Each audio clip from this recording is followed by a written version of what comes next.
And we have a fifth guest today on our podcast, introducing what they call the Vroomba. Okay. Okay, Google. Okay. The robotic vacuum cleaner has a mind of its own. It's trying to touch me.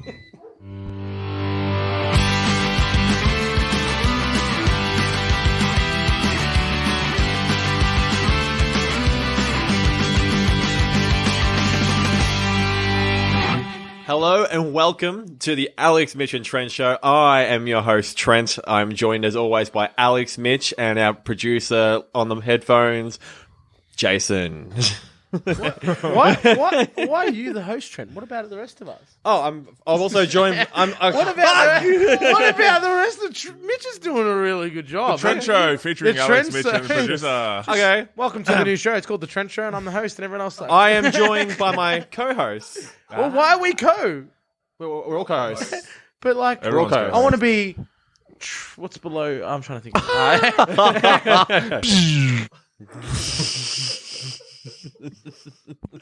I think that is the most botched opening. I think we should leave it.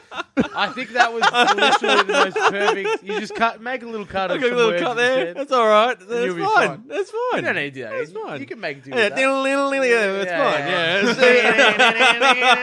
Yeah. Trent.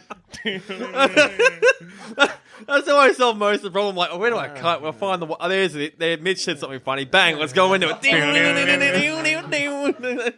So, I don't know if this will be cut out or not, but for our listeners, if you ever hear that noise, you know there's been a mistake. And there's been some serious issues. So if you hear it 6 times in an episode, there was a really bad episode. Or really good. Depends on the aspect you look at it. Trent, after making that wish last week on the episode about making the perfect intro and outro and so on. How have you found that? Yeah, like, I personally think you've completely butchered it. But I have an important question. It's how is your mental health after that? Because today's episode is about mental health and well-being. Okay. So I'm curious, what are some ways you alleviate the pain of not being able to do an intro or outro? That was pretty mean. How does that Alex, affect but your day to day?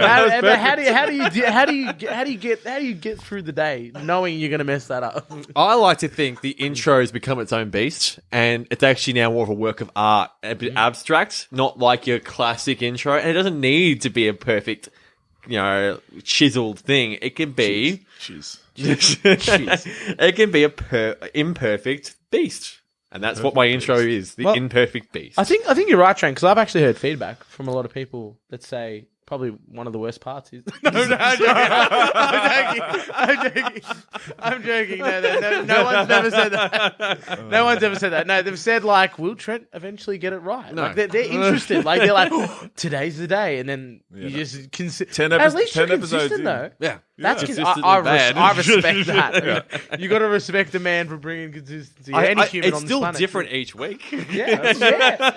It's never going to get boring because it's never the same. How does he do it? Yeah. So creative. You know the outcome. I'm going to fuck it. But how? But how will I do it this week? Yes, It's something different, and I've got that on my hands. That's it. You're bringing mysteries every single week. And you can't ask for anything better, to be honest.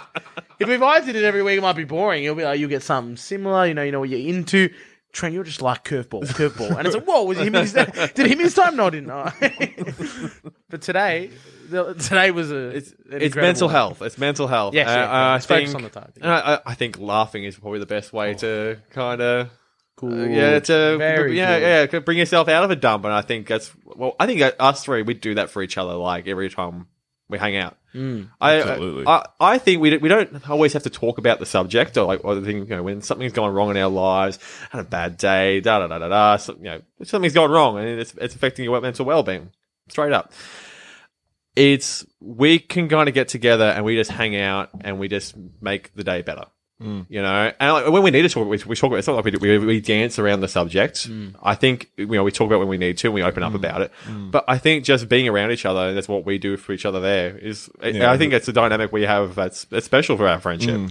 That's why I think that's why we work so well, is because we're there when we need to be there for each other. And yeah, I think the boys' night and the consistently seeing each other every week, like, that is a huge thing. And there's been times where we haven't been able to see each other in a week, whether it's travel, whether it's whatever, our life things, you know. People, if you catch COVID, you're away for a week, you're not seeing your friends. Fortunately, I live with Trent, which makes things a lot easier to see each other. Totally, yeah. But yeah, I think just consistently seeing each other and having a laugh, doing those routine things, I think that is huge for us. Or I think why we work so well as a friendship group. But yeah, so what do you do specifically? Other laughter, that's a really good one. That's something so simple, and that's something we do so much with each other is laugh. Just how stupid we are. It's an old saying that laughter is the best medicine. Yeah, totally. It is, absolutely. What I would do. So I have a couple different tricks I use, a smorgasbord, so to say. Smorgasbord, I like that. Smorgasbord. I know, smorgasbord. Very nice. Very good choice of word. I like it. So I injured my back in my late teens, and I guess a bit of depression probably from that. I got told by doctors that you stuffed this and that, and I just fell into like a silly hole with it all. And went through some rehab, and I picked up some tricks like mindfulness. Like, that's dead set, like a great thing to practice. Be that you sit there and do it, or you do it while you're driving, or anything like that. Just practicing picking up some mindfulness techniques. I use music a lot. Music's my big one. Huge. Just arc it up and down, and also let's listen to podcasts, like maybe this comedy one. I don't know. But yeah, it's just I've got a bunch of different things, like seeing my friends and all that. And it's such an outlet. Yeah. Just to add on that, Trent. What you were saying about when you're going through that time, I was gonna jump in and say something comical, and then I realized there's actually a bit of truth behind it. But it would have helped also, when you were doing a lot of the therapy stuff, like the hydrotherapy for your back. We'd come down to the pools with you. We'd all do that together. We're a journey together, which is really cool. That's you had your gym. That's and why I also explain doing what that. this is. What we all. We always support. The support you guys, and it wasn't like asking how my back is every day. That's not the question. Sometimes that doesn't help at all. It doesn't. Yeah, sometimes it makes it worse. It makes you just think about it again. Yeah. And it was just like you guys. I think at the point where you're heavy into gym. Like you guys were smashing the gym at probably the worst point with my injury, and you'd still invite me to come down and for me to do my exercises while what we're all together sort of thing. It was great. It was really helpful. Don't remind me of the good days when I used to be fit. That's good, man. You're looking my mental health is my. And the comical thing I was going to say was, when you were going through that stuff, even though it's not comical, another thing that could have helped was I was living with you at the time as well, which was awesome. We lived together for a couple of years in that bungalow of happiness. That's what I like to call it. Really good toilet, by the way. Doesn't it? I think that's just top it all off. Have a good support network, and to be able to share with your friends. And it's like, even to this day, I get so anxious when I bring up some of I guess your baggage, that it comes across attention seeking, but it's not. Your friends care about you. And even then it's still a hard pill to swallow to go own up and say, hey, I'm not doing well. But your friends of support, I would do. Any of you guys come up to me and said, and it was a reason why you weren't telling me why was because you were anxious about something like that. I would be kicking myself that you feel that way. I don't want any of my friends to feel that way. And yeah. And we all were raised differently. We've all got different families. We've all experienced different things. And we all, I guess, come from all different walks of life. And we're very, very different situations, and we're all different people. We share differently. I personally would consider myself quite closed off. I'll share when I need to, but I don't really do it often. Not that I don't have a bad mental health or anything. That's just something that I could work on. Even though I do talk all the time, I'm always around people. If I ever have an issue, I will speak. But probably one of the most routine things I would do for my mental health, is definitely hang out with the boys. That's been a huge thing. Hang out with my family. I reckon a big shining light, probably towards that as well would be gaming. Gaming has been a huge thing for me. Could say better, could say worse. I've been quite aggressive at gaming at times. Sometimes my mental health has been low and become awfully low due to gaming. But to balance it out, I think it's a good outlet. It's a good outlet, yeah. Some Yeah. people go boxing and punch a boxing bag. Yeah, I just exactly. scream at a TV. You know, whatever you're comfortable with, that's how I release my mental health. So, yeah, so gaming has been a big one. Music, I reckon, is up there as well, Trent. That's probably one of my favorites. A lot of the music I listen to is quite sad music, but doesn't mean I'm sad. I just like to hear that type of music. It makes me feel quite nice. But that's something that's huge for me is music, gaming, which is my hobbies I love to do. Yeah, and just being around my friends and family. I can't ask so much more than those things to help keep my mental health. Mitchell, I'd love to hear the ways that you deal with your well-being and mental health. They're a bit unorthodox, I suppose. I'm still getting around the idea of opening up that sort of discussion about things that I'm going through to people. I still find it easier for me to just sort of go about my business and know when I need to take breaks from things and when I can just exert more of myself onto people. But for me, how I deal a lot of things is I just know when I need a rest from everything, whether it's work, whether it's socially, physically, whether, you know, especially like recently we've been doing a lot of, obviously with the podcast, with me and Trent wrestling, with work, it's been busy. And then still having social life on the weekends. I'm noticing more and I'm taking the time. I know when, all right, I need to just have a couple of days, like not do wrestling or sometimes something will happen and then we're missing a week of recording for the podcast. And it's like, you know what? Probably needed it. Or a weekend will come and it's like, you know what? I'm just going to stay at home, take it easy. And those, you know, just knowing when, like reading, like understanding when it's time to just sort of sit and just sort of, you know, just introvert for a bit and just sort of, that's the thing, like, I suppose that's when you can sort of compress. So it's just finding that balance of knowing when you're introverting to give yourself a break or when you're introverting. Letting your body rest is such an important thing. Yeah. Burnout's a real thing. Fucking Real oath thing. it is. Fucking oath it is. Especially like through COVID, I've been, I suppose for a lot of people would say I've been blessed. I've worked right through. For 2 years it was work, then go home. And that was pretty much it. Which, yeah, like I said, I was blessed. I was able to work, so that was cool. But then once everything started opening back up, you know, you get attached to sort of that routine and enjoying that time to yourself. And that was one thing that has been fun for me to try and figure out is finding that balance again and then being able to go out and socialize and not have such an impact. It's all energy spent.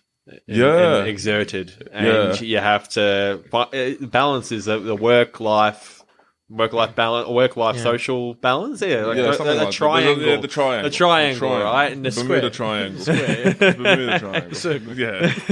Sphere. Yeah. Sphere. And it's difficult. You're never truly in the center of that. No. You're never truly. You're always one. You're always or you're circling. You're always lopsided onto one of them. Yeah. You're either working way too hard. You're either doing not enough at all across the board, or sometimes you're being overly social, which sometimes can, you know, have a really significant impact on you. So and your bank account as well. and your bank and definitely a bank account. Yeah. But no, finding that balance. That's the thing that I'm working on, and you know, there's all sorts of tips and tricks that people can give you, and I'm no one to tell you what to do to help your mental health. But you pick. I think everyone picks them up, different tips as you grow older. Yeah, definitely. Exactly. As the thing is, I can't go give a tip to you right now, Mitch. Yeah. We live similar lives in ways, but say our producer Jason, I can't go give you a tip and then it will fit perfectly into you. It fits perfectly for me.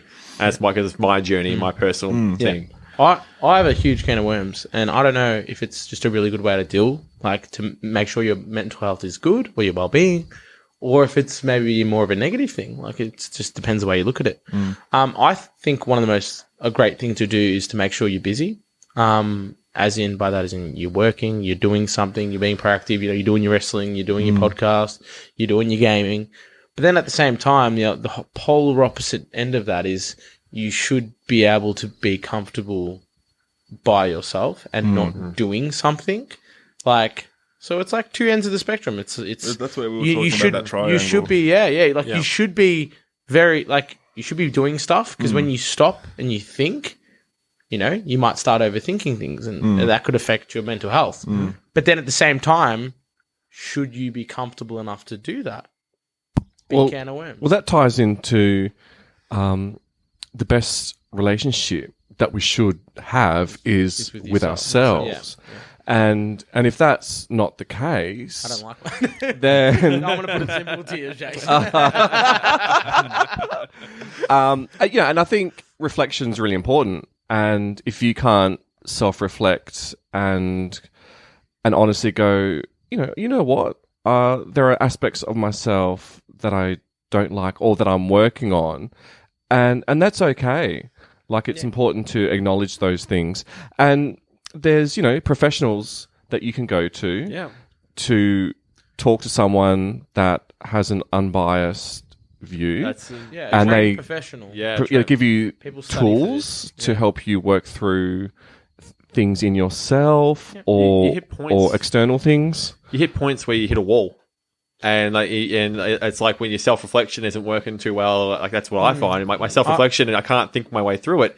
And it's just like a trained professional is the perfect way to climb over that wall and to keep growing and building upon your mental stability. Sometimes the most important people in your life aren't what you need to hear. Sometimes you need to hear someone who actually studies this for years of their life, and it's their job. People have jobs to deal with this exact stuff, so use them, even though it has the bad stigma around it of, oh no, you're seeing a psychiatrist or you're seeing a thing. There's nothing wrong with seeing a person that is trained to help in situations like that. To jump on that, Alex, we forget this stuff.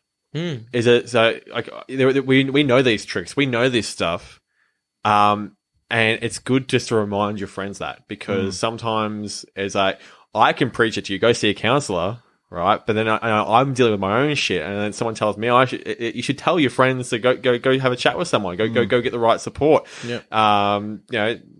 Suggest tricks and I think I think in that situation, if you are unqualified to give specific advice to help someone through a specific issue, like there's things that we're not really qualified. You can be there as a support, but some things are out of your wheelhouse, and that's when you should be encouraging your friend to maybe make a booking to a counsellor or something, because helping you through this particular issue is way outside for me.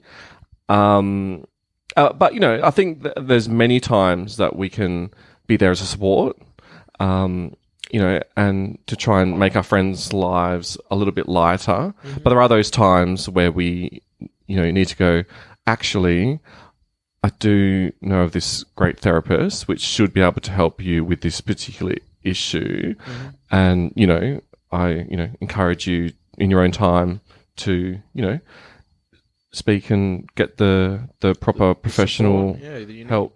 Because I think, sorry, to your point, Trent, I think some people are quick to just dismiss. Sorry, it's not my intention. No. And it's some people's first reaction is, I think you should go speak to someone. And it's good to get other people's opinions on the situation that have been in that kind of situation. And I think that's why we function so well. Like, it is okay to talk about our feelings, and we do, and anxiety and depression, all that kind of stuff. We probably could do it more. Who knows? But I feel like when it really matters, and if we're really struggling, we can talk about it when we need to.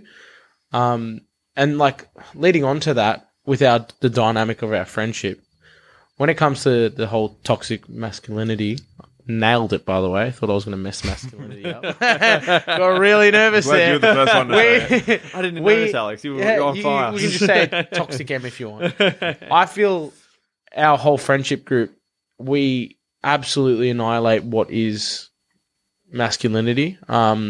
Of course, there are ways where we are, like seeing Trent outside mowing the lawns with his shirt off. That took me by surprise. That was huge. I'm not saying none of us. It was that masculinity doesn't a power move. exist. Yeah. But that whole boys don't cry, men don't cry.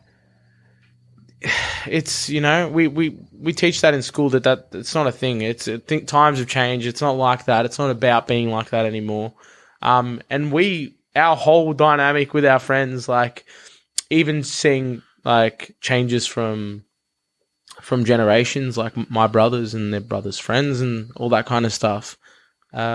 We're very intimate people. We're huggers. Like, back then you shake someone's hand or you fist bump or something like that. We just walk up and just hug anyone here and there. I remember some of my friends, I used to be such a hugger. I'm like such a hugger. He was the hugger. I was the hugger. But now we're all huggers. And we love it. Like, and it's not a little hug. I used to get given you get one hug for the year. And Yeah, now everyone wants to hug now, and it's great. Start a revolution, Trent. Start a revolution. Yeah. We're very intimate as friends and everyone all together. Like we might give a handshake, but bam, straight into the hug because, it feels right.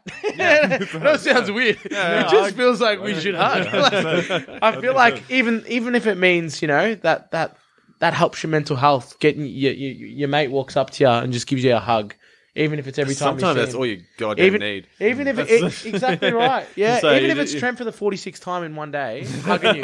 Sometimes that 46th hug will get you by surprise. I swear this one can be better. I got this. Come on, bring it in. Yeah. Trent, you haven't left me alone for the last hour. I'm going to hug it out of you. Take my brace. Just feel the brace. Yeah. Trent is, he's made us all huggers, I reckon. Always, it's been a huge change for just everyone's friendships and seeing how we've all changed as a whole, as a family. Whether they admit it, whether they truly they listen to this podcast and they shake their head and go, "Lies." We will hug every time, and you will love it, and you will hug back. They never don't hug back, and that's the important thing. They're the one reaching out for the hug now. It's great. Yeah, I know. Yeah, Get in and everyone's straight away open arms. Yeah, Yes. that's exactly like you walk up and you forget, and they'll be like, "Oh yeah, we're huggers." It's okay. I've hugged you 30 times today. Maybe it's time for the handshake. Like, nah. And then they bring me like, oh, yeah. Trent leans in, puts his hand out for the handshake. They shake, straight in the hug. Yep. Fakes him out. You want a handshake? Sure. And you'll get a hug complimentary on the side. Yeah, I feel like we're very... I mean this with so much respect. I feel like we're quite intimate. We're very close, especially between male friends, that leading on to that whole, men are tough, men are don't do all that kind of stuff. Like, I've said this in a previous podcast about, like, specifically me and Mitch, but, me and Mitch spending Valentine's Day together. Like, that was I was so keen every single Valentine's Day because I knew that I'd be playing Call of Duty with my friend, drinking some iced coffee, Maximus, eating lollies. Like, Red licorice bullets. Love. It's love. Love doesn't. Anyone can love anyone. It doesn't matter whether you're a friend, whether you're a family, gender, anything. Nothing matters when it comes to it. As long as that, and this links all back to mental health. It all comes back to love. I think it sounds cheesy, but unfortunately, I always like to think that brings the walls down with that stuff. I think that's what I believe. Like, the hug and what our dynamic and what we try and bring is just that we bring down that wall. It's just that it's no judgment. It's just love. And that's what means the most to me in my life. I think we're a little bit infectious. I think we're a little bit infectious. In all the nice ways. There's an ointment for that. Nappy rash. Bepanthen, dude. Okay, listeners, it is now time for the producer's pick. However, we're doing things a little bit differently this episode. So to finish off, we're just going to do a shout out to some mental health services that can help you if you're in need. I'm going to start off, boys. So I'm just going to do a shout out to Lifeline, which are amazing if you're in the midst of a personal crisis. So Lifeline, you can call them on 131114. That's 131114. And to Trent. I've used a service in the past, Beyond Blue. I'm not the kind of person that likes to sit in a kind of room with a counsellor sort of thing. My thing was like, make a phone call to this service. Beyond Blue and the people I've chatted with, they're fantastic. And they helped me through some rough patches I've had in the past few years. And that's Beyond Blue. You can give them a call on 1300-224-636. And there's many different ways you can get help. So, don't feel that there's one way. There's plenty of resources out there. Just adding on to what Jason said earlier about Lifeline, they have another institute which is called Black Dog Institute. They've been running for 20 years. There's lots of different resources that you can access. You can also access them through the number that Jason said. Their website also has lots of resources. So that's blackdoginstitute.org.au. Cool, and one that I highly recommend is Men's Line Australia. They've got two main options similar to the others on where you can find them and multiple ways that they can help you out. Their number is 1300-789978. They also offer online chat and video counselling as well. Obviously, everyone finds communicating this sort of stuff differently, and having multiple options and ways to try and voice things that are going on in your life. I think that's an awesome thing that they're offering as well. Righty, everybody, thank you very much for listening to this week's episode. And just like we've been saying, feel free to speak about anything that's going on in your life to anyone around you, and obviously to those awesome places that we've recommended as well. Hope you all enjoy your day, and thanks again for listening.